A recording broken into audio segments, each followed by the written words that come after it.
Okay, thank you for joining us. My name is Josh Sussman from the marketing and programming team at Nefesh B'Nefesh.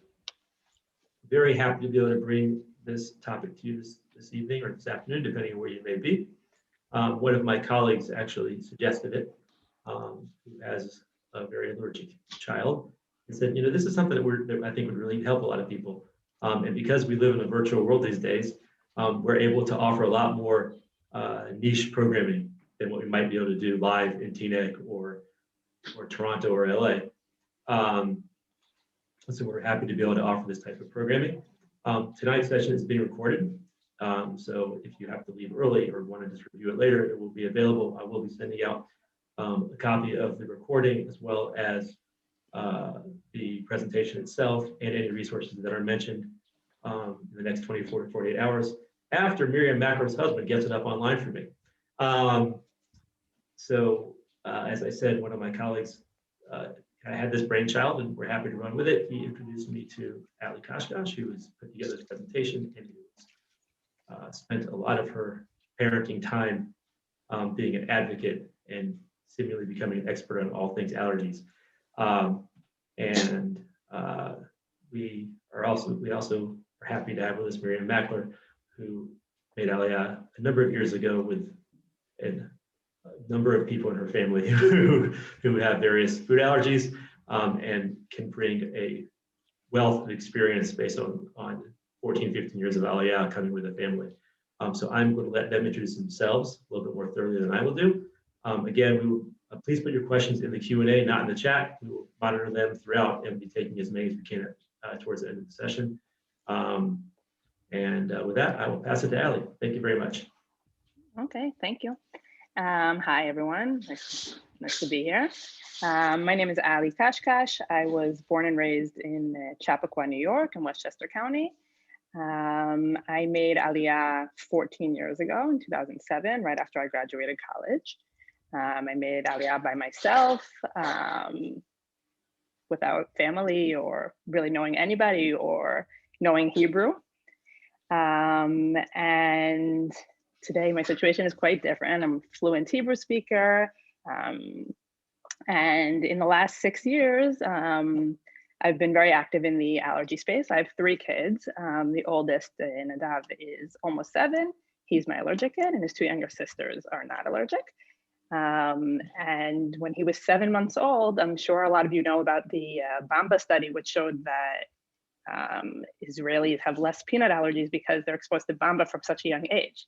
And I was obviously so excited about this because I love peanut butter and everything peanuts. So I decided, okay, great. Like it came out right when he was 6 months old. I'm going to give him peanut butter or Bamba. And I did.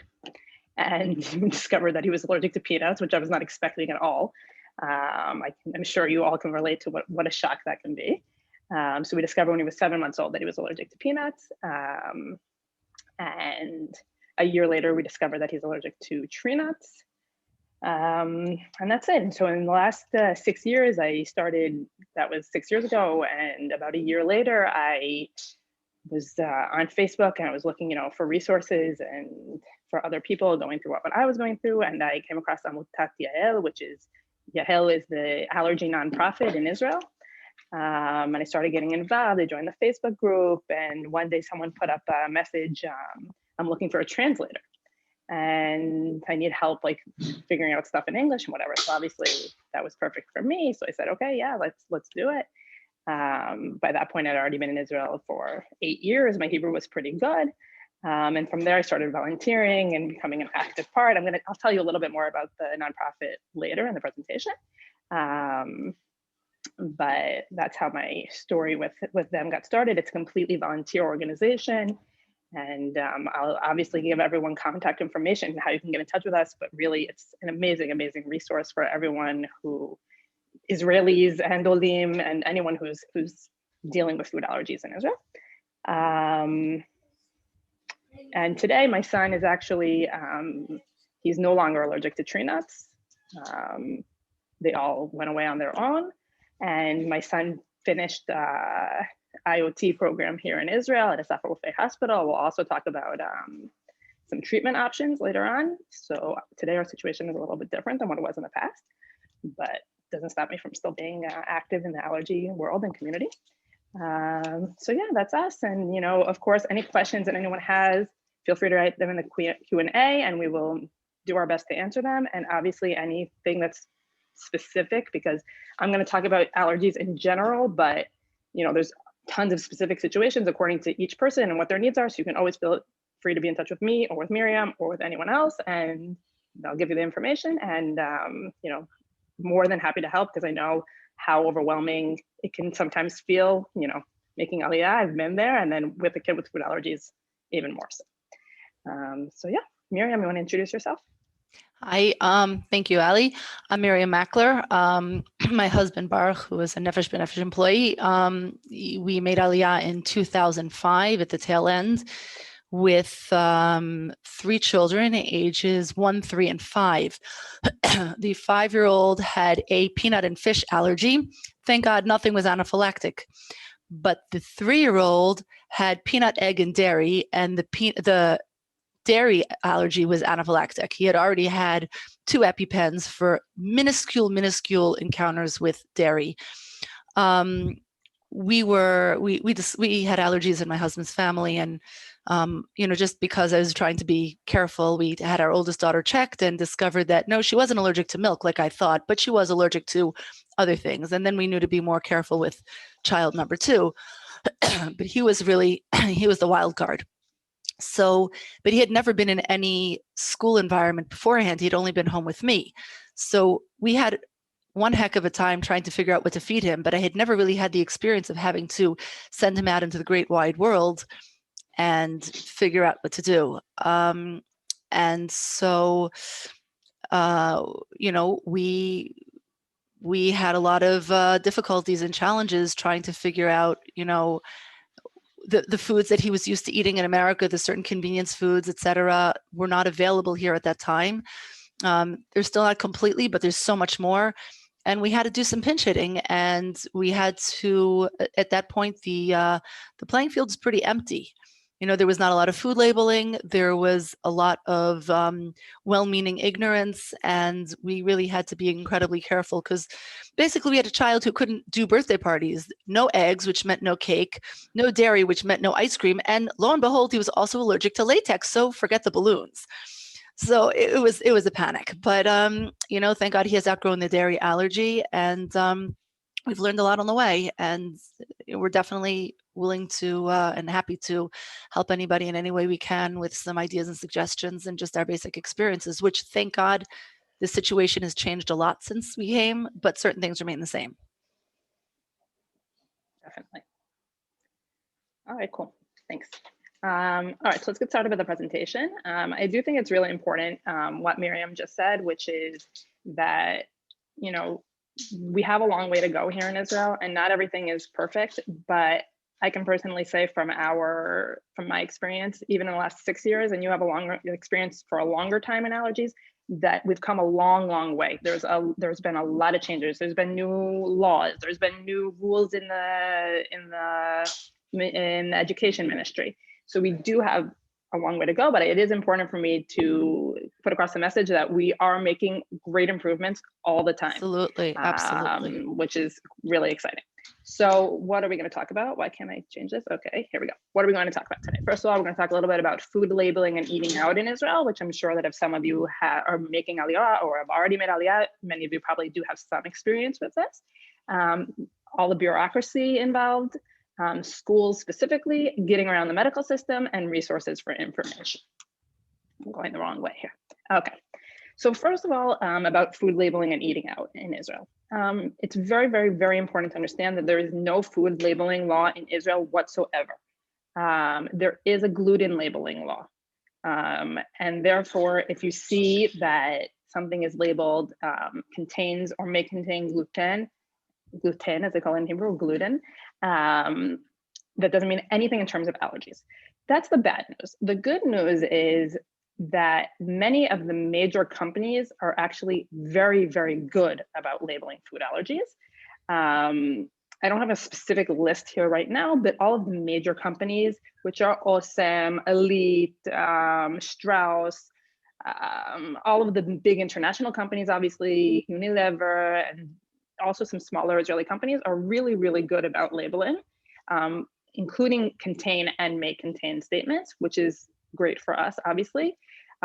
Strauss, which is one of the biggest Israeli companies, food companies, is really, really passionate about the allergy subject and have made great strides to make allergen-free foods. They actually just last month launched Chocolate Para, which is the most famous Israeli chocolate, the cow chocolate, which is allergen-free except for milk. All of the major ones, which is milk chocolate, dark chocolate, white chocolate, which is an exciting step for sure, because most of the kids in Israel have barely eaten chocolate at all.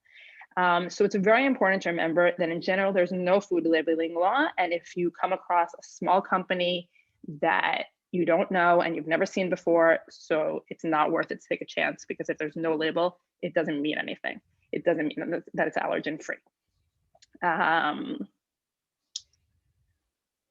It is important to note, we didn't really get into this here, but in terms of the top allergens here and what labels are usually, which allergens are usually labeled, I see that the picture here is actually incredibly specific. So here you can see, it says here, Medal Rechivim Allergenim, Lelo Gluten, which is kind of a strange statement. See, there's also no uniformity between it. Some of them say machil, contain, and then alulachil. And then alulachil may contain beitzim, sumsum, soya, and chardal. So chardal, which is mustard, is actually very specific. So it really depends on the company. In general, in Israel, we talk about the same top 8 allergens as in the States. Besides, usually we see sumsum, which is sesame, replacing shellfish, because we don't really talk about shellfish in Israel. It's not common and it's not really served. I mean, there are some places, but so usually we'll see sumsum, and sesame is a very, very, very difficult allergy in Israel. They're all difficult, but I think probably coming from abroad to Israel will be the biggest shock maybe for sesame allergies, because it's everywhere. It's Put them on cookies. everywhere. They're on cookies. Yeah, it's everywhere. Obviously, peanuts is also a huge one because of bamba, but sesame is a big one. Awareness in hotels and restaurants also here, you know, from my personal experience in other places of the world, especially in the United States, the awareness is much higher and understood in restaurants. Here you cannot just tell them, okay, I'm allergic to peanuts, and trust that they say, okay, that's fine.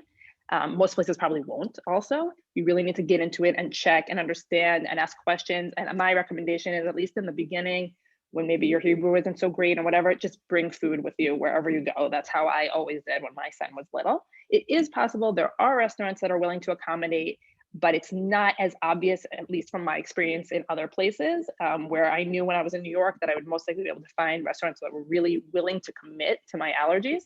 It obviously also depends on what you're allergic to, right? So a milk allergy in a meat restaurant might be easier, although I'm going to talk about that in a minute about parv. So definitely, obviously, and this is true for everywhere we go, we want to have our EpiPens with us everywhere, and do not eat anywhere without your EpiPens, which is obviously true anywhere in the world, and I'm reinforcing it in Israel. I will say that hotels in Israel tend to actually have very, very good awareness. I think it's the #1 place in the whole country. I've had exceptional experiences at a few hotels throughout the country. There are certain chains that have a better reputation than others, but in general, in our community, people have good experiences. So yeah, tips for eating out in Israel. Again, like I said, don't take anything for granted. Check 400 times. Be very, very careful. I would say, you know, avoiding desserts, and obviously certain types of restaurants, you know, here, you know, Israeli breakfast is huge with eggs and milk. So that's probably not, you know, the right direction for someone with a milk and egg allergy. And always having your EpiPens. It isn't really important for me to mention for 1 minute parv and milk allergies. This is a very, very common misconception that we run into quite often here. Basically, it's important for us to remember that there is zero connection between kashrut and allergies. Zero. You can just forget about the connection. It doesn't exist. Why do I say that? A product, which is parv, so it shouldn't contain dairy in theory, can still may contain milk because of, and I'm not going to get into the whole religious aspect of it, but in parv, you have a certain very small amount, which can be dairy in order for it to still be parv, but that's not okay for allergens. So it's very, for kids with allergies or people with allergies. So it's very, very important to remember also when you're buying products, it's not enough to look at the parv label, and also when you go to restaurants. Don't just assume because you're in a restaurant, even that's meat or parv, it's not enough. You still need to double check and double check the ice cream and double check whatever, because many, many, many products here are parv and may contain milk. And by the way, there can also be products that are labeled kosher dairy and are not may contain milk or not contain milk.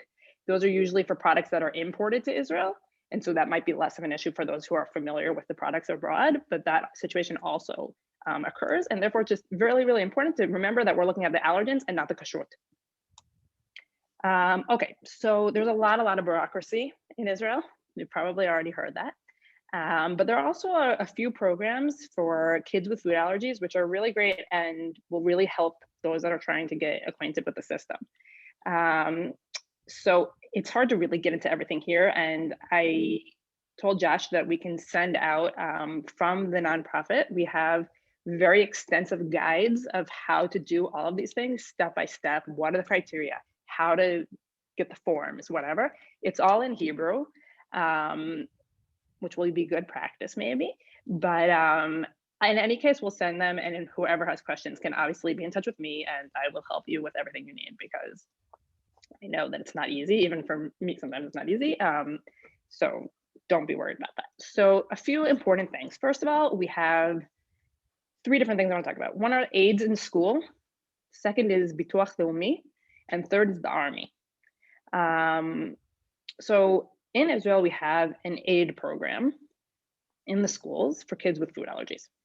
I'm going to focus on the public school system, which starts at age 3. I will mention a few things about younger ages, but I'll focus on the school system. Here in Israel, school starts at age 3. Not school, it's preschool, but government funded school starts at age 3. And kids with food allergies are eligible to have an aid.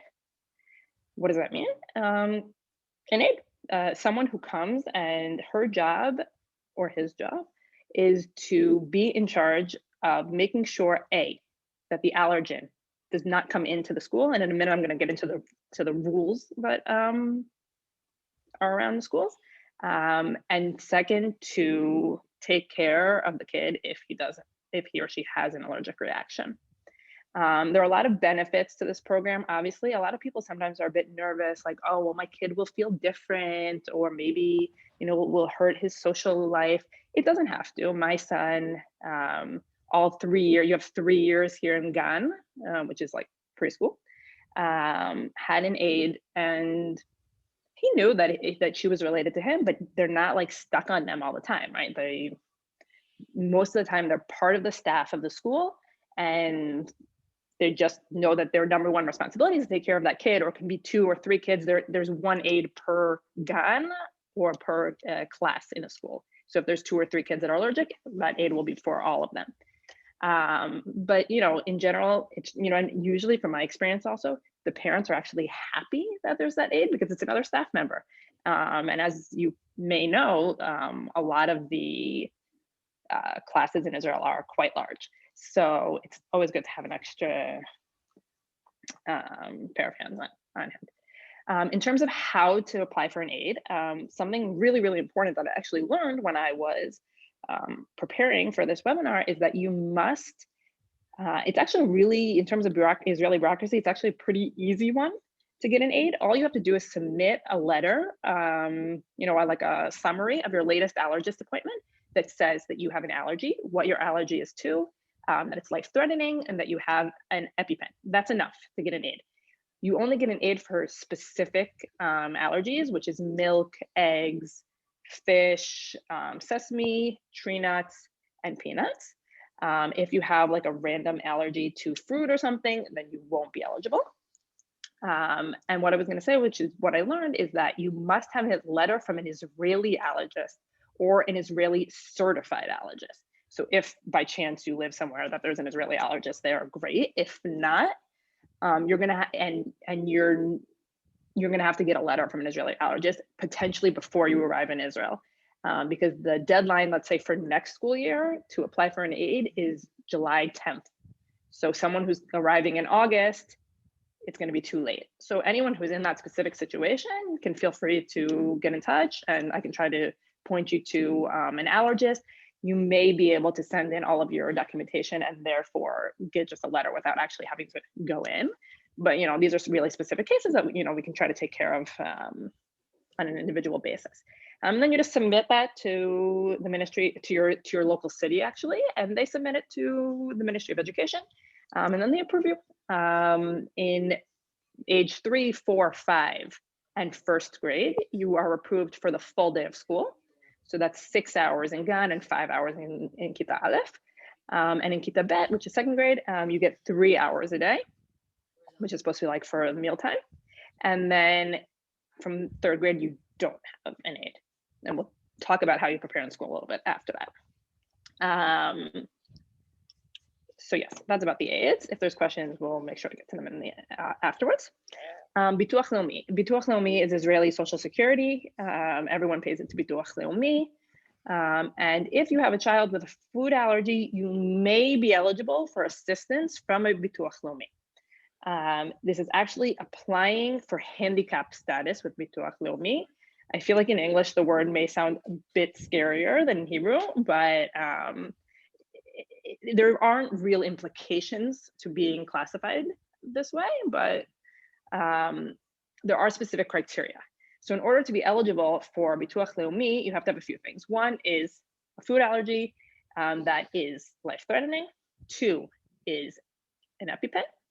And 3 is one of the 2 following. 1 is either documentation of a severe allergic reaction, including breathing issues, which may also be considering like coughing, but you know, difficulty breathing, or there's a few specific requirements. One can be a loss in blood pressure, breathing difficulties, or if you don't have that, you need a combination of asthma and allergies. If you have one of those 2 criteria, you may be eligible for assistance from Bituach Leumi.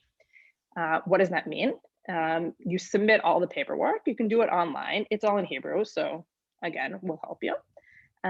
You submit all the paperwork, and if you are approved, sometimes they call you in for a meeting, sometimes they don't. If you're approved, you get a few things. One is you get a stipend per month, which is not small. It's about 1,200 shekels a month. And you get a bunch of other bonuses. You get a reduction in your arnona, which is a property local taxes. You get a discount on water. You get additional tax points, which we won't get into that, but you basically get a tax break.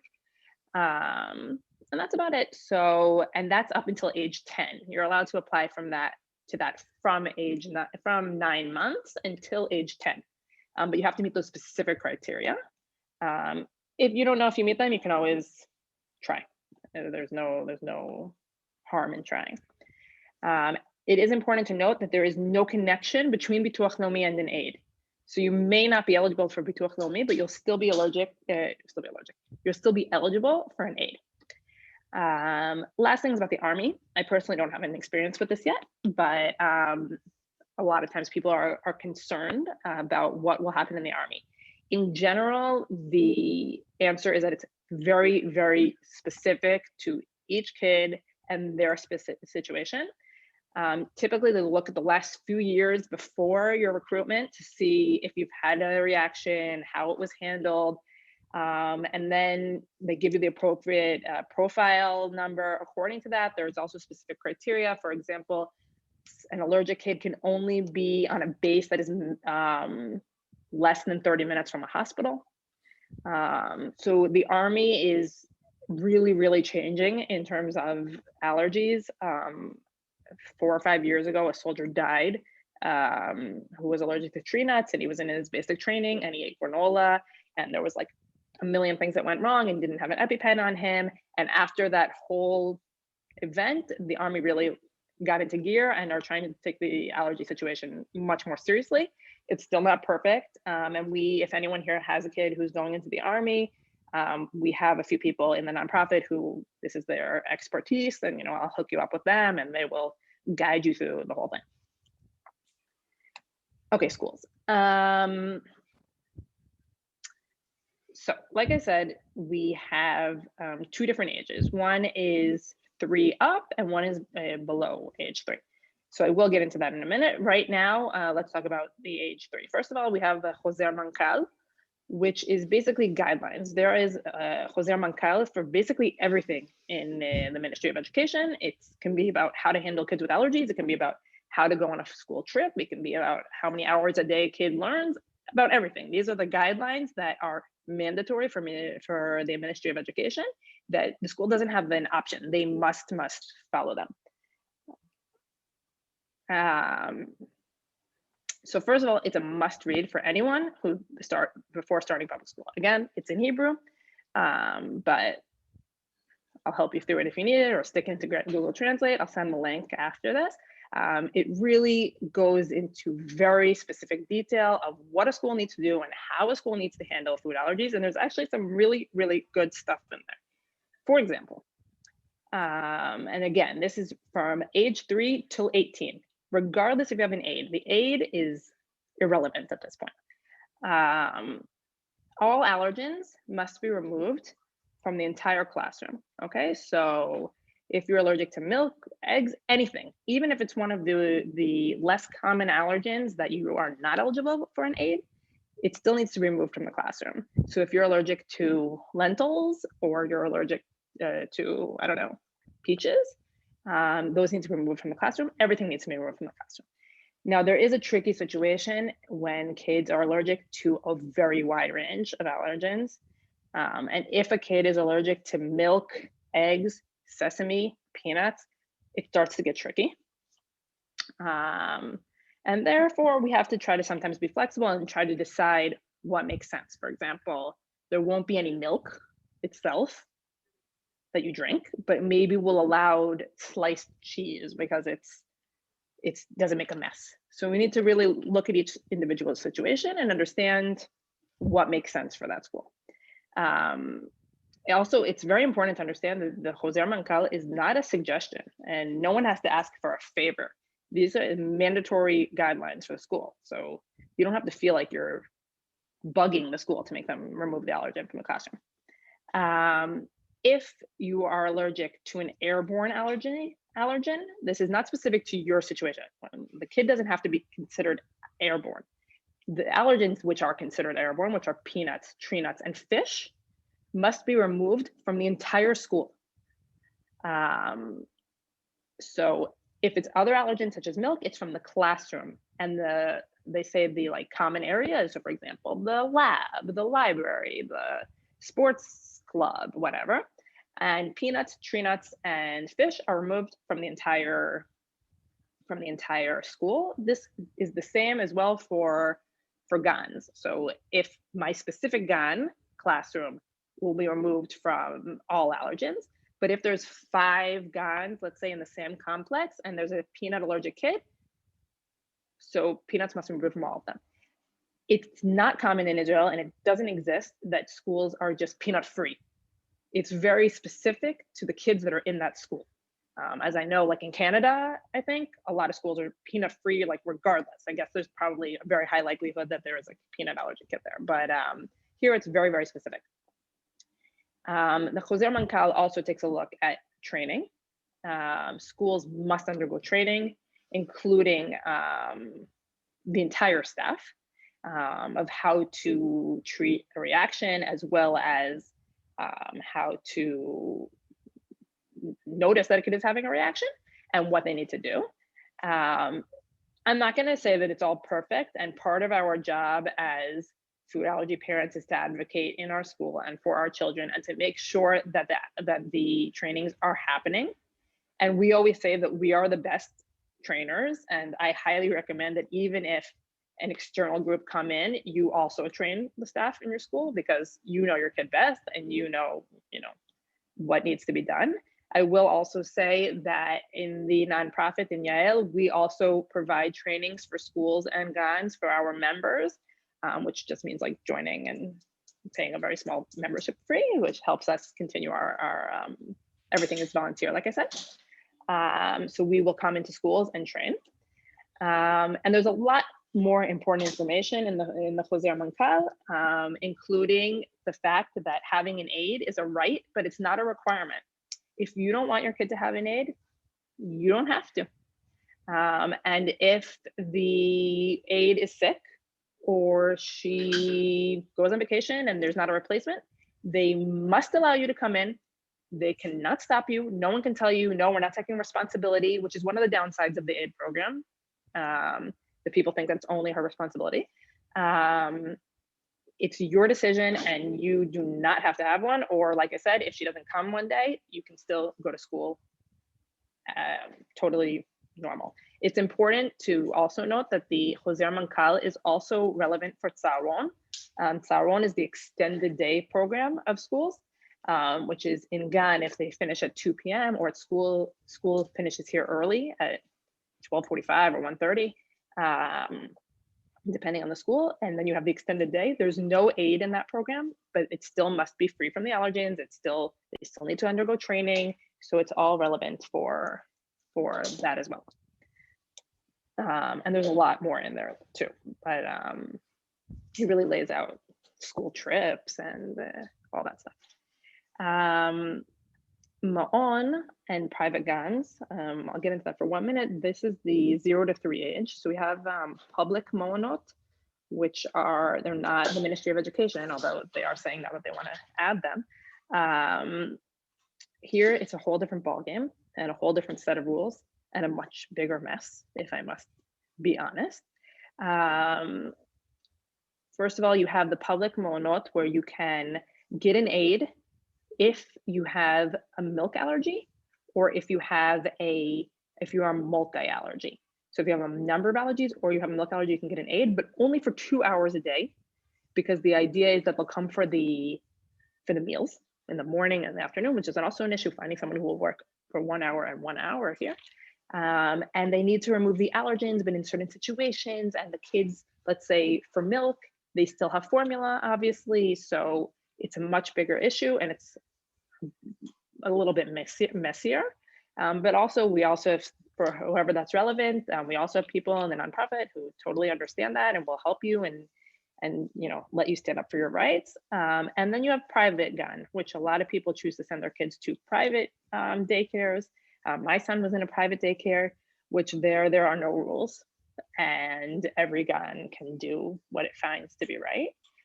My son was in two amazing GANs, which were both, totally ready to do everything they could to take care of him. Actually, when he was 2, he was peanuts and tree nuts, and he was with another kid who was sesame and milk, and the whole GAN was sesame, milk, peanut, and tree nut free, which was a challenge, but it worked. But there's many less rules, and it's really kind of a free for all.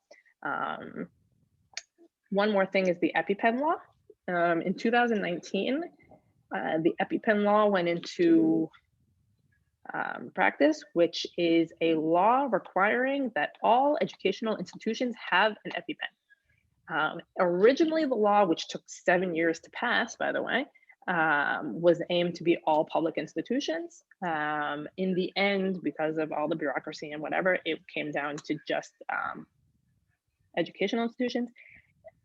It's a good law, but it's important to note that it is not in place of the EpiPens that your kid is supposed to bring with him or herself to school every day. That's also part of the Choser Mancal, which says that your kid needs to put 2 EpiPens in school at all times that will be in school forever, that everyone knows where they are. And you can also have them in his bag as well. The EpiPen law is really meant for kids that don't know that they're allergic. And all of a sudden there's an allergic reaction and someone needs to have an EpiPen. I will say that after, I don't know who's here has heard that 2 months ago in April, there was an incredibly sad and tragic story about a 22-year-old, I think she was, girl who died in a meat restaurant. She was allergic to dairy. And after that, there's been a big movement to require EpiPens in restaurants. She didn't have her EpiPen on her. So there's a lot more awareness in the last few months after this really tragic event. And more places are on their own deciding to put EpiPens in the restaurants. But again, like I said, don't trust it. It's a great thing, but we always have to have ours with us. The medical system. I'll touch on this shortly. First of all, finding the right allergist. I guess this is much bigger than just allergies. You have to understand the whole Kupat Cholim system. But here we have basically allergists that are in the community, that are in the Kupot, which is part of your health insurance. And we also have allergy departments in hospitals. It's highly recommended to, for example, do food challenges only in hospitals, which the doctors almost do them there. But to get skin tests and whatever, you can definitely do it in a local allergist. I will say that it takes time to make an appointment. So as soon as you get here, or before, do your research, see what's available in your area. Again, come into our Facebook group. We'll help you find the right allergist. Many doctors speak English, not all of them, many do. So keep in mind that it will take time to find the right allergist and also to get an appointment, especially for food challenges. Food challenges are incredibly long waits, like a year. Treatments available in Israel. We do have a few very exciting and groundbreaking programs here. There's the program in Asaf Rofei Hospital, which is an OIT program. That's where my son did the peanut treatment. They do peanuts, tree nuts, milk, sesame, eggs with really high rates of success. The wait is insane. It's like 3 or 4 years. And it's a private treatment, so you will not be funded by your insurance for that. They also opened up another, that hospital is in the center of Israel. They also opened up a similar program in Haifa recently at Bnei Zion Hospital about 2 years ago. And there are a few other doctors that do baked milk, baked egg, those kind of treatments. But the two main ones are the Asaf Rofei and Bnei Zion. And I also wanted to talk 1 minute about Magen David Adom. So obviously, that's our ambulance system. Very important when you call Magen David Adom to tell them that you had an allergic reaction and that you need a Nayadet Tipul Nimratz, which is a ICU unit, I guess that would be called. They have all they'll send you one anyway, but it's important to stress that. They have all the right materials and, drugs and whatever in those ambulances. In general, it really depends where you live. They tend to come very fast. They have a motorcycle unit that they come like right away, and then within a few minutes the ambulance comes. Again, really depends where you are in Israel. I'm located like 2 minutes from Tel Shomer Hospital, so here we're pretty central. So I'm sure there's other places where it takes longer, but hopefully not too long. Like we talked about, there's a lot of bureaucracy here in Israel, so just make sure to save every piece of paperwork and everything you have. The ambulance, you may have to pay, you may not have to pay. It depends on your kupa, it depends on if you had an EpiPen, it depends if you didn't, it depends if you called your health system first. I won't get into all that now because it's kind of long, but feel free to ask me later if you want.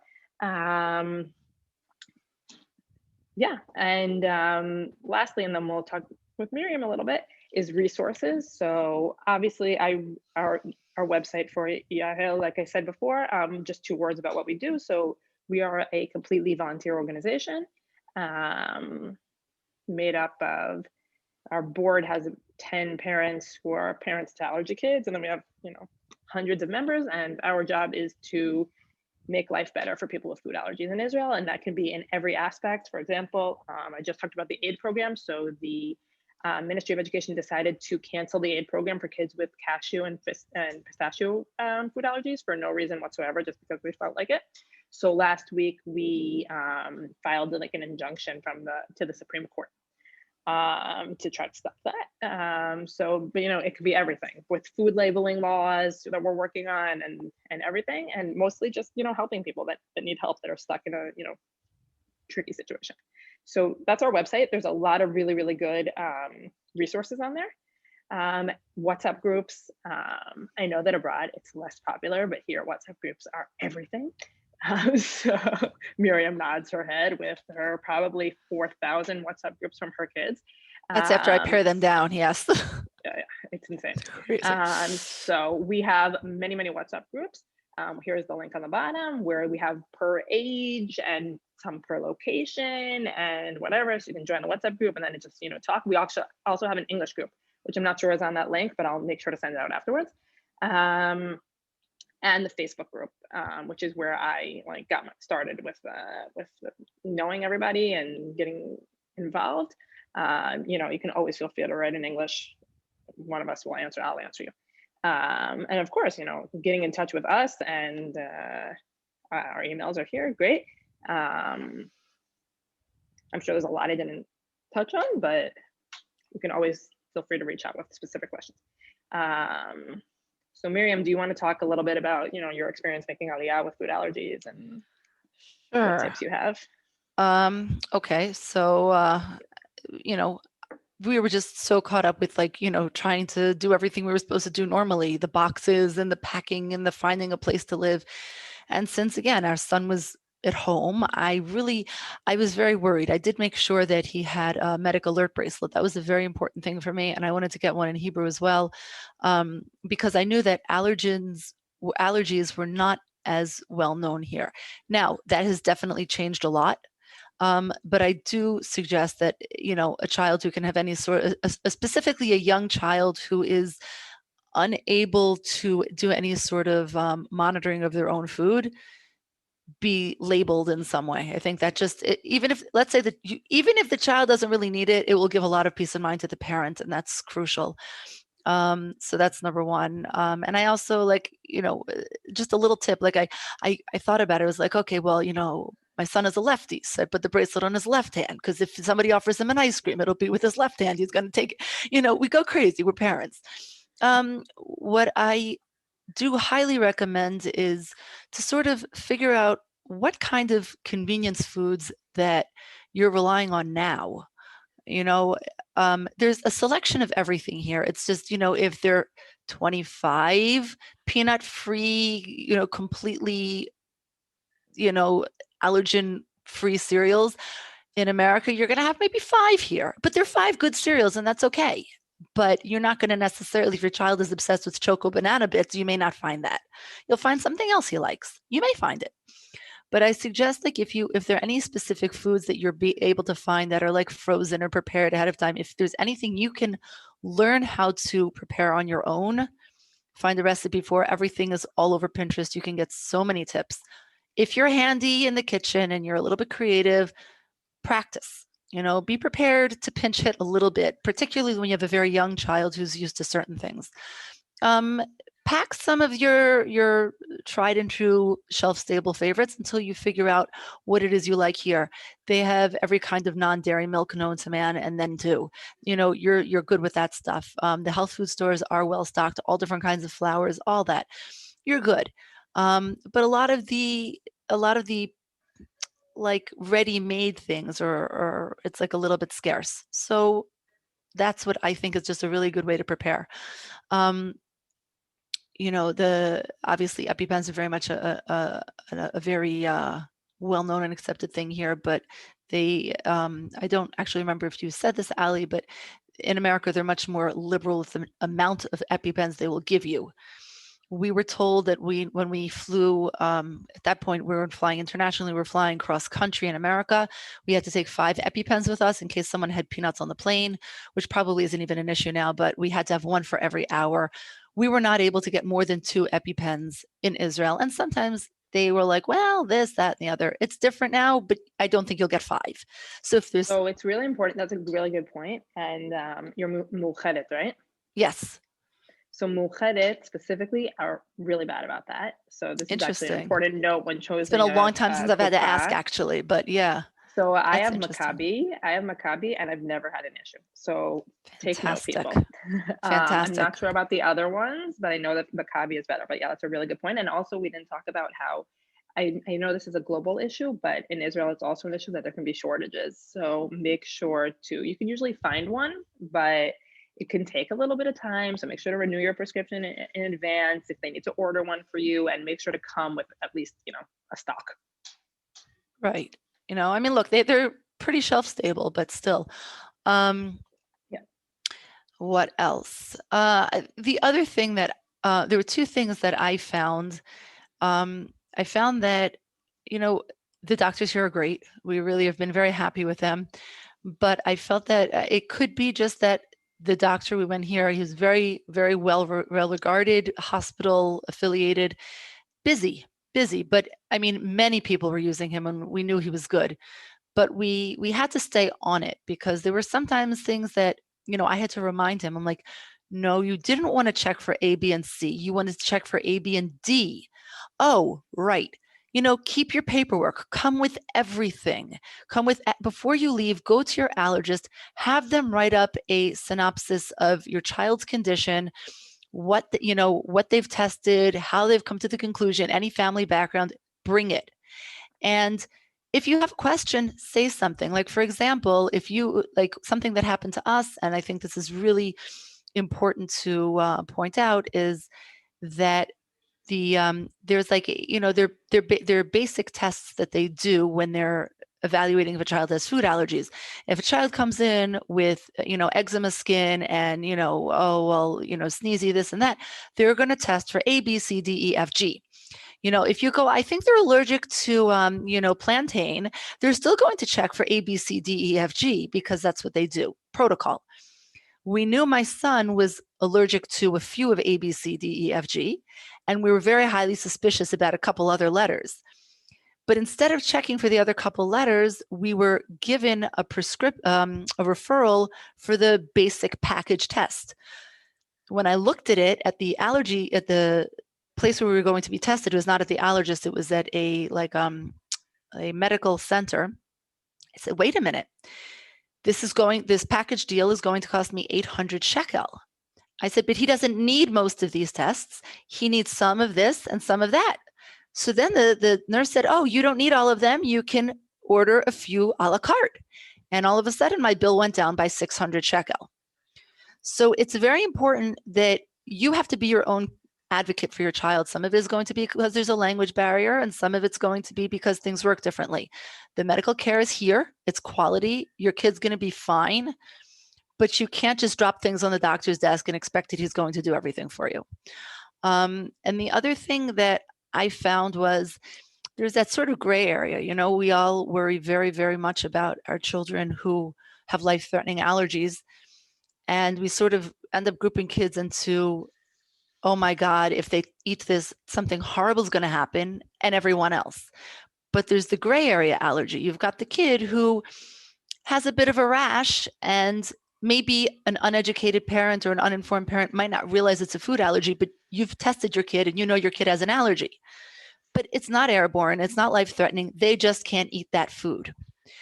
So we had some children with that as well. And what we found was there were some very lovely, well-meaning teachers who went overboard, and we had children who weren't allowed to have bamba. It was not the original peanut allergic child, a different one, very mild allergy. It was for sure not anaphylactic, but we were told to be careful. But they would not let our child have corn-based puffed snacks. But that's not peanut. They said, but we thought just in case. I'm like, thank you. But my child came out of school crying because she felt very left out. And I really appreciate the vigilance. But on the other hand, the kid's already sensitive. So it's very important that before any parties, anything, you give the beginning of the year, the teachers get a list of permitted things, not just non-permitted things. Because sometimes we were told like, oh, an egg allergy, we can't sell you this food because it's in a pita. But pita never has eggs, ever. So I'm like, no, it's bread and water, it's flour and water, and it said, no, it has eggs. But the guy was 18 years old behind the counter. So there are things that, a lot of times you have to know certain things also, and you have to trust yourself. I also think that one of the good resources for food is, believe it or not, some of the smaller food places, such as like the like small mom and pop grill stores and things like that, because they have very limited menus. and they know full well what they put in the food. It's not a big industrial kitchen. They don't have a lot of processed ingredients. They're grilling chicken, they have vegetables, they use a specific kind of oil, some spices, and they're done. And you can figure out what's in that food much quicker than you can than if you go to a big cafe with a huge menu. So if you're worried about, for example, falafel is a huge sesame issue, but there are falafel stores that absolutely never, ever, ever, ever, ever use sesame. And in fact, prepare certain salads in the back away from allergens. So they'll, ask. It's okay. They're welcoming and they're willing to answer questions in most cases, particularly in large cities and also in very small places where you get to know the people. You can ask all sorts of questions. As long as you're friendly to them, they're willing to answer because they're usually very proud of the service that they have and they want to be friendly. So if you can't shop there, you can't shop there. But if you can, you're going to have a friend for life because you're going to be buying a lot there and they know it. And another thing is, don't just rely on labeling. If you have a nut allergy, but you feel comfortable reading labels in a bakery, you should know that there have been plenty of times that I've seen cakes in the bakery with packaging, with stickers. There is no label on it about nuts, no warning, and I see nuts sitting on top. So the industrial packaging is fine. But when you deal with things like that are smaller scale, like bakeries, they're not always as careful. You can rely on the industrial packaging. That's okay. But in short, be prepared to be creative. Have your information ready. I will tell you that the 2 EpiPens my son had were not in Israel. They happened in America. No one had any huge issues here, thank God. And I've seen so much positive improvement since we came. I started seeing signs on the door of the Ganim, on the preschool, saying this is a peanut-free zone, don't come in. I have a child who came home from school and said, this year we cannot have oranges or tomatoes in our lunch because my friend is allergic. We have notices about what kind of desserts we can bring, and this one can, and this one can, and it makes me very happy because I see so much improvement. So, keep your eyes open, be vigilant, and trust. It's gonna be okay. Yes. All right, cool. Well, I want to thank both of you. I learned a lot. So That's the goal. that makes me happy. I have one comment and one quick question I'd like to throw at you. I'll start with a comment and then we'll wrap up with the question. My kids, the older kids, all go to sleeping yeshiva that produces the highest rate of combat soldiers in the country every single year by a long stretch. And the 2 oldest have finished school now. Both had friends who had some allergies, and it's hard for them. It's the psyche of Israeli teenager for the most part is they want to serve, and while combat is, as the current father of a combat soldier who rarely sleeps in a bed 2 nights in a row, it's not something that's generally it's not going to be negotiable. It's very easy for the Army to say no. It's much easier for them to say no. You can make an argument it's much smarter for them to say no. But if you're willing to readjust or help your child to readjust their expectations, there are other ways to serve. It might take a little fighting, it might take a little pushing, and a bunch of perseverance, but they're all options for most, not all, but most kids. And they can be very satisfying and very important roles that they can play. So while the first thing that many people will hear is, yeah, your kid's not gonna be able to serve, push past that a little bit, and there are opportunities that are meaningful and important. Every job in the Army is important. Can I say something about that actually? Sure. So our son is first year post high school. He's in a pre-army school, Mechina, and so he's encountered that because this is the formerly peanut allergic and formerly dairy allergic and formerly egg allergic little boy who is now allergic to kiwi, but he's asthmatic. So they don't care about the kiwi, they care about the asthma. And even though it's not terrible, it's enough. So he really wanted to serve, and he will serve. It hasn't been confirmed yet, but he really wants to go into intelligence. And in fact, Nefesh B'Nefesh has put out a really, really helpful, I don't actually know if you put it out or if we just got it from you, a very, very helpful list of many different, maybe all the different Army positions that, you can go into as a first-time draft, immediately after the draft. And it gives you the scores that you need in order to enter. And each draftee goes through tests and gets 3 scores. 1 score is a physical score, and 2 of them are cognitive functioning skill kind of scores. Now, you need a score of 72 to do combat. It doesn't jump up by increments of 1. It jumps up by weird things, 15 points, 12 points. So under 72 is like 68 and then like 54. My son is like 2 levels below combat. But you see, there are things you can do. You can work with sonar and monitor, you monitor the ocean and see if there's submarines coming. You can check like land crossings. You can work with like the Iron Dome. There are just so many things you can obviously work in intelligence. There are positions where you have to learn how to use all the equipment, and then you serve as a teacher for the combat soldiers. So you still get to use all that fun equipment. You're just teaching instead of out in the field. So you still get the outfit, the uniform, you still get the cute little beret, and you still work there. And you probably even get a gun. It may not work, but the point is you're doing something. You're not sitting there passing out coffee to the secretary. So there's plenty to do in the Army that you can be really, really proud of. I was looking through the listings and I said to our son, I'm like, this is great. You have so many options. I thought you were going to be like literally coffee boy, and you're not. So that really was very reassuring. Thank you. Ali, I want to come back quickly and wrap up with this. You mentioned that some of these effective but expensive interventions aren't covered by insurance. Are any of those covered by extra supplemental coverage at all, or is always considered to be pre-existing? No, it's not always considered pre-existing. Okay, so that's an issue, obviously, I guess, for anyone making Aliyah that's going to have supplementary insurance because it's a pre-existing. Well, let's say you're not a pre-existing situation and you somehow get your peanut allergy in it. It's still not covered. They are not in the how would you even translate salabriut, like the basket of services. Basket. The basket. And you can maybe get like a small return on them if we're talking about how much it costs. So it costs 10,000 shekels per allergen, but there's some that go together, like some tree nuts go together and like whatever, but like my son did peanuts, so it was 10,000 shekels, regardless of how long it takes. So like there's kids that it takes 5 months and there's kids that it takes 2 years, and it's all included. That's what it is today. I don't know what it'll be in the future.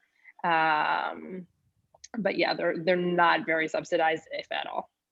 If you ask me, it was worth it, but that's personal. Seems like it. Okay, I want to mention 2 upcoming programs that relate to this. One, Ali will be doing, will be a guest star on our next week's Cafe Olay, speaking about Hebrew terms for various allergens in the system. I know she threw out a lot of stuff today, but there's a lot more where that came from. So if anybody's interested in that, whether you're here in Israel already or interested in Aliyah and wanting to learn some more of the vocabulary, that's going to be next Monday, July 5th. The information is on our MBN events calendar. Additionally, there's a big overlap. Obviously, Ali addressed some of and Miriam addressed some of the issues in engaging with the healthcare system. But we do have a session on July 11th. That's an introduction to the general Israeli healthcare system. So that also might be something that is interesting and important for people that are interested in this session. And with that, I think we're going to wrap it up. Wait, one question just popped in. Let's see. Yeah, we'll take care of it. Somebody asked if we could send a list of the Hebrew allergen words. So that might not be till next week, but we will get it out to you. Again, this session was recorded. We will be sending out the recording as well as the presentation itself and all of the resources and links that Ali mentioned. Thank you all for being with us. Thank you again to Allie and to Miriam for your time and your expertise and your Thank experience. you. And have a great day. Thanks, you too. Bye.